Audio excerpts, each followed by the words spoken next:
Дали сте слушнале за големата авионска несреќа која се случи пред повеќе од 30 години кај Охрид, во која загинаа сите патници и членови на екипажот? На 22 ноември 1993 година на Тројани се урна авионот типот Як-42Д на Авиоимпекс, кој се враќал за Скопје од Женева, но бил пренасочен кон Охрид поради лоши временски услови на скопскиот аеродром.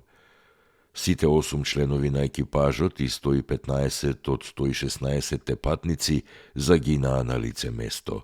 Единствениот преживеан патник им подлегна на повредите неколку дена по несреќата во Охридската болница.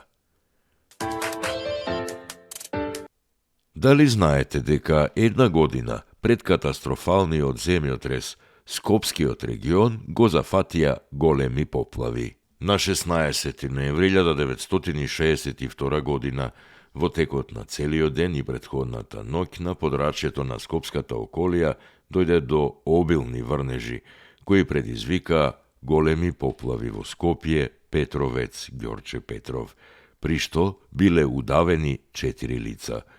Во Скопје најмногу страдале подрачјата на општина Идадија кај градскиот парк, околината на улицата Илинденска околу главната пошта и градскиот плоштад. Во Скопје биле загрозени куќите по должината на улицата Цветан Димов поради излив на реката Серава. Дали знаете што представува споменикот скршено крило пред Домот на културата Кочорацин во Скопје?